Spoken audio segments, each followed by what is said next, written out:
Stardust, Chapter 27, Part 4. The two soldiers turned to follow Shen to the end of the table, where a few apparently random devices sat. One such device was a glove with what appeared to be metallic links running along the finger to the tips, as well as a bundle of wires that led to another device mounted on two straps. The Rho Aya system was adapted from Twilight's shield spell. It's... Question. Lena interrupted Shen's explanation. What is Ro-Ias? Sounds like a goofy mythology reference. You would be correct. Ro-Ias is a reference to the shield used by Ajax, and was the only shield capable of deflecting a spear thrown by the Trojan hero Hector. Now, the shield spell was originally designed as a spherical barrier around the caster that carried 7 layers of protection, but What are the 7 layers of protection? Lena interrupted again as she picked up what appeared to be a perfectly ordinary and mundane baseball. Rather than show any annoyance at the interruptions, Shen turned towards the only magical expert in the room. Twilight, perhaps you would like to answer that question? Oh, okay. So the 7 layers are designed to counter the 7 most typical forms of magical assault. Twilight recited, as though from a book.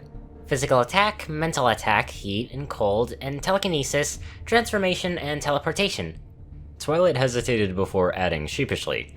Clover the Clever also developed an absolute defense that prevented the caster from taking any harm, but the energy requirements for it are, they're beyond even me. What you've done is quite thorough. I have to ask, why does it block teleportation? Shen asked with an arched eyebrow. Twilight's expression fell just a bit, but before she could answer, Lana jumped into the conversation again. I imagine it's just like any other spell. The target doesn't necessarily have to be willing, so you make a defense to block it, right? Now, let me guess. You want me to hurl this baseball at Matt once he gets the shield going to see if it blocks, right? Correct. So, Matt, there should be some instructions along the palm of the glove for activating and deactivating the shield. Matt removed the gloves they had been wearing before slipping on the glove attached to the device. Once his hand was snugly inside, he began to strap the device to his forearm. As the engineer had said, instructions were printed on the palm of the glove. Pinky to trigger finger were numbered 1 through 4, while the thumb was number 5. Matt curled each digit in sequence before finally bringing up his thumb into his clenched fist.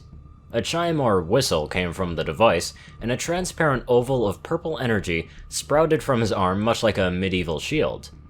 Well, that's...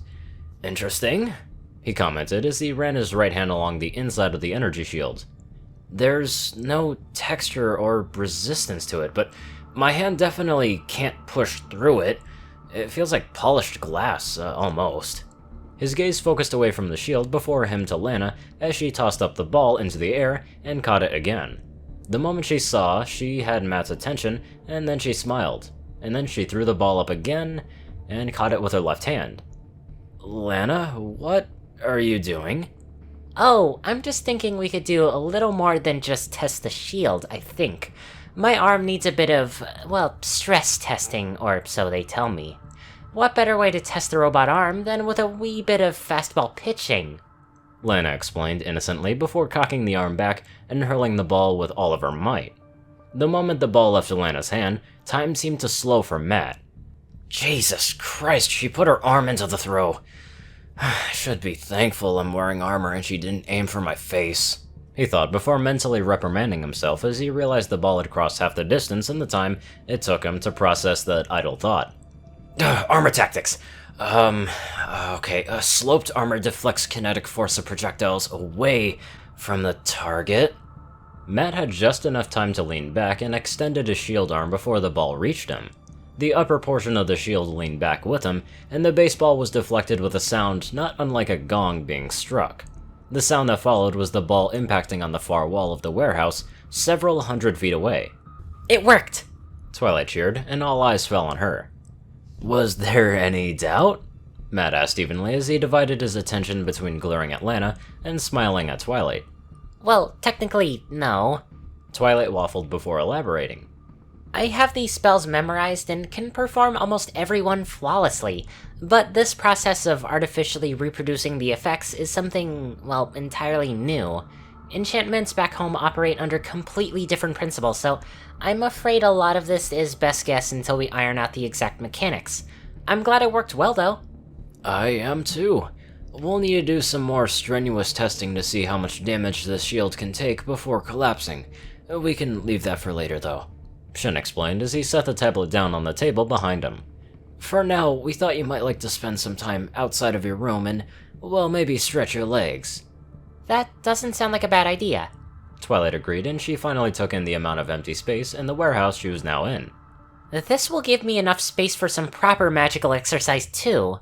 The moment she finished her statement, she vanished in a flash of lavender light before reappearing some distance away in the warehouse. Another flash, and she was all the way at the opposite end. 3 more flashes, and she had reached the other corners of the warehouse before one final flash teleported her back to the group. I knew I should have been practicing more, she said as she rubbed her head with one hoof. Took way too much energy and too much time per teleport. Plus the field here is giving me a headache. Oh, I know that feeling, Twilight, Lana said sympathetically. Twilight gave the soldier an appreciative smile before it finally fell. The unicorn started to speak, but the soldier cut her off. No, save your pity, Twilight. Save your guilt, too. You gave me a chance to be whole again. Or at least as whole as someone can get after an injury like, well, I had. And there was nothing you could have done to prevent this from happening, apart from predicting the future. Matt was only half paying attention to the conversation behind him as he helped Shen box up some of the things from the table. And he would have continued to help had his divided attention not caught Twilight's reply. Thank you for that, Lana. And you're right. I just can't sit around on my flank anymore. Maybe this is why Discord sent me here. Lana? Lana, what's wrong? Matt glanced over his shoulder to see the female soldier staring blankly at the far wall with a wide-eyed and pale expression. Hey, Lana? Did they take too much of your brain when they were installing the arm? He heckled before waiting for the usual response. Lana looked dully over to Matt before blinking and rubbing her eyes with her forehead. Right. Something like that. I'm sorry, but I think I'm just gonna head back down, see if I can twist the arms of those doctors for some aspirin. With that, she turned and headed back towards the elevator. Her right hand remained over her eyes while her left fumbled for the elevator call switch. The elevator doors opened to admit her before hiding her from sight as they closed again. Matt? Is Lana gonna be okay? Twilight asked as she fixed him with those wide purple eyes. I'm sure she is. She's probably just tired, Matt said as smoothly as he could. He kept his gaze firmly on the elevator to avoid having to lie directly into Twilight's face.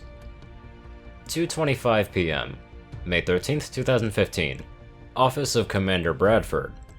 For the first time in a very long while, David Bradford allowed himself to smile.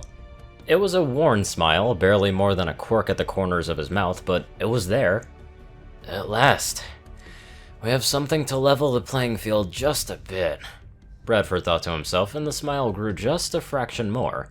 Lasers, improved armor, new interceptor and Skyranger weaponry, plus those new armor-piercing rifles Shen produced.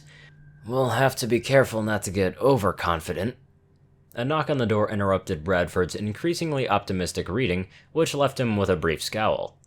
He closed the report and turned to the door. Enter. A brief moment passed before the door opened and a rather stressed-looking Lana Jenkins stepped into the office and saluted. Bradford returned the salute before motioning towards the chairs in front of his desk. Good afternoon, Corporal. I haven't quite made it to the reports on your operation this morning, but seeing as how you're up and about and seemingly whole, I take it that it was a success? Yes, sir, it was, Lana reported stiffly, and she kept her gaze locked on Bradford's nameplate on his desk. I've got a full range of motion, and I'm hoping that a few days' worth of good tests will allow me to return to Strike 1. Oh, now it makes sense. I certainly appreciate your eagerness to return to the field of operations, Corporal, but the final decision will be up to the doctors if you pass the wellness tests, Bradford explained gently and with his best comforting expression. Even if you don't get approved for active duty, you're still going to be the key to giving a lot of wounded veterans more fulfilling lives once this war is over. When Lana's expression didn't change after that explanation, Bradford arched an eyebrow. Perhaps I misunderstood her concern. Of course, if you aren't cleared for field operations, then I'm certain we can find a place for you here for the duration of this conflict. You have a background with the Seabees after all. I'm confident engineering would find a use for you. Oh, thank you for your consideration, sir, but I have another concern I wanted to bring up. Lana said evenly, as she finally worked up the courage to drag her eyes up to meet Bradford's. On the battleship when I got hurt, you called out a warning. I recall that, yes. It's unfortunate that you had to suffer such an injury, but it could have been far worse. Lana gritted her teeth and began to rub her eyes with her right hand, and Bradford arched an eyebrow at the unexpected response. Anger or pain? Sir, do you recall when you called out your warning? Lana asked through her clenched teeth.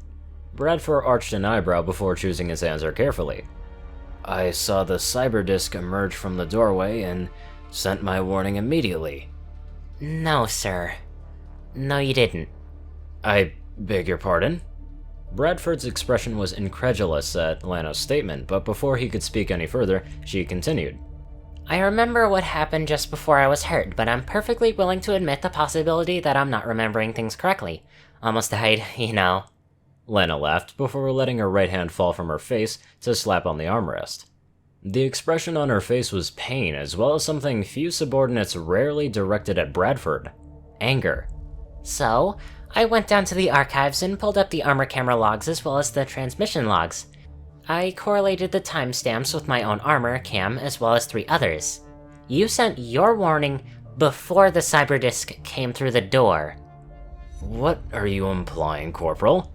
Bradford asked evenly. I have no idea, Lana said quickly. I have a pile of evidence and personal experience that seems to tell me that you somehow predicted the cyberdisc was gonna come through that door before it happened. Yet, my common sense is telling me such a thing is impossible, and my gut is telling me you wouldn't hold something back if you saw these things coming. But... What are you implying, Corporal? Bradford repeated. How did you know I was outside your door? Bradford's mounting impatience melted into confusion. I heard you knock. But I didn't. I was about to knock when you invited me in. Bradford slowly leaned forward and painted a sympathetic expression on his face as he clasped his hands in front of him. Corporal Jenkins, you suffered a terrible injury and nearly died as a result. Many who survive such an event find they need someone or something to blame afterward. You think I'm making this up? Lana snapped, and the wood armrest under her left arm began to groan dangerously. Control your volume and your tone with me, Corporal. Gone was the mask of sympathy, and in its place was the glare that had made Bradford infamous. The one sentence he spoke filled the room more than Lana's shouts, even though it wasn't a decibel louder than his usual speaking voice. He was just about to speak again when his earpiece clicked.